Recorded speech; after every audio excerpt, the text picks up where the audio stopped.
মধ্যপ্রাচ্যের যুদ্ধে আমেরিকা জড়িয়ে পড়েছে, যার প্রতিবাদে নিউ ইয়র্কে কিন্তু বিক্ষোভ হচ্ছে। ইরান ইসরায়েল সংঘাতে ময়দানে কেন নামলো আমেরিকা, এই প্রশ্ন তোলে ডোনাল্ড ট্রাম্পের বিরুদ্ধে বিক্ষোভ।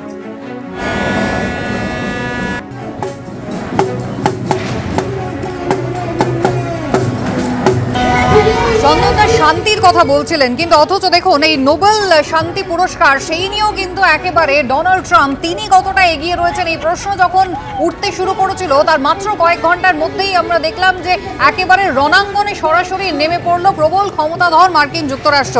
আমি শত্রুপতির কাছে এই জায়গায় যাব।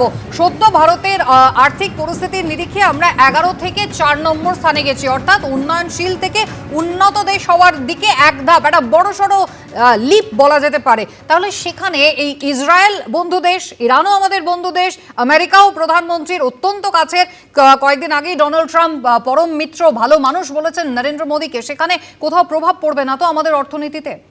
না, প্রভাব পড়ার কথা নয়, তার কারণ মাননীয় প্রধানমন্ত্রী সেদিনও 38 মিনিট বোধহয় কথা বলেছে ট্রাম্পের সঙ্গে, এবং উনি একদম পরিষ্কার বার্তা দিয়েছেন যে কোথাও আমরা অন্য কোনো দেশের মিডিয়েশন আমরা কিন্তু নিইনি।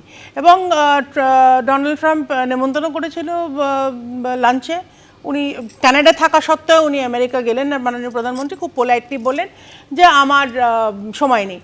কিন্তু এখানে গতকাল নাকি পরশুদিন বোধহয় ইরানের স্টেট হেডের সঙ্গে কথা হয়েছে, সেখানেও উনি বলেছেন যে ইমিডিয়েট ডিএসকেলেশন খুবই দরকার, এবং যাবতীয় যত রকমভাবে ডিপ্লোম্যাটিক কথাবার্তা বলাটা, যুদ্ধ কখনো সলিউশন হতে পারে না, যে কোনো problem has to be sorted out with diplomatic conversation.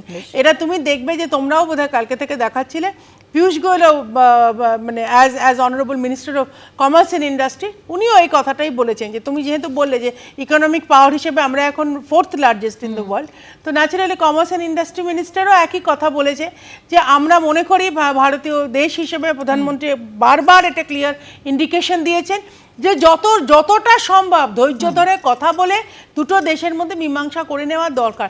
এখন আমরা যেটা দেখছি যে পুরো এন্টায়ার মধ্যপ্রাচ্য সিচুয়েশনটা এতটাই এসকেলেট করে যাচ্ছে যে একেবারে পৃথিবী দুটো ভাগে ভাগ হয়ে যাচ্ছে। সেখানেও আমরা শেষ অবধি চেষ্টা করব যে যতটা সম্ভব আমাদের তরফ থেকেও যদি হেল্প করানো যায়, মিডিয়েশন করা, কূটনীতি কথাবার্তা বলে, কিন্তু যুদ্ধ কোনো সলিউশন হয় সেটা ভারতবর্ষ বরাবর মেনটেন করে এসছে, আজও মেনটেন করে। বেশ, ইরান ইসরায়েল আমেরিকা 3 দেশের সঙ্গেই বাণিজ্যিক সম্পর্ক রয়েছে ভারতের, সেক্ষেত্রে ভারত কি করবে? ভারতবর্ষ কখনো কিন্তু ফার্স্ট স্ট্রাইক করে না।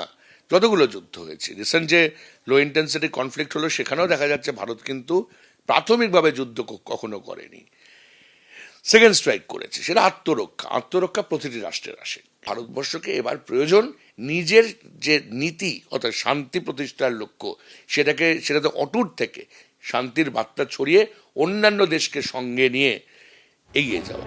এইদিকে ইসরায়েলের পক্ষ নিয়ে আমেরিকা সরাসরি যুদ্ধে ঝাঁপাতেই হরমুজ প্রণালী বন্ধের প্রক্রিয়া শুরু করে দিয়েছে ইরান।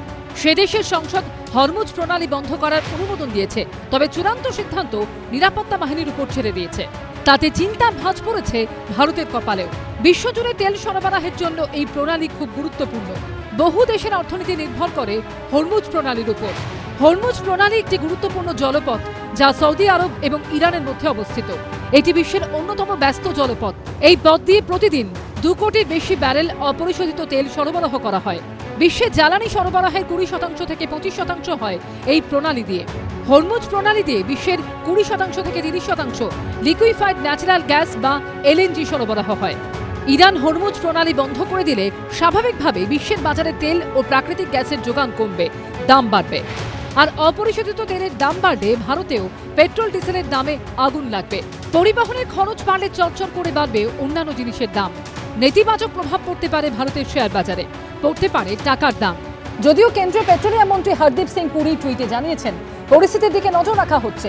একই সঙ্গে তিনি জানিয়েছেন ভারতে একটা বড় অংশের জ্বালানি হরমুজ প্রণালী দিয়ে আসে না। নাগরিকদের জ্বালানি সরবরাহের স্থিতিশীলতা নিশ্চিত করার জন্য প্রয়োজনীয় পদক্ষেপ নেওয়ার কথাও জানিয়েছেন তিনি। মধ্যপ্রাচ্যের যুদ্ধ পরিস্থিতি আরো ভয়ঙ্কর আকার নিলে তা ভারতের জন্য মোটেই ভালো হবে না বলে মনে করছেন বিশেষজ্ঞরা। পার্থপ্রতিম ঘোষ ও ঐশী মুখোপাধ্যায়ের রিপোর্ট, এবিপি আনন্দ।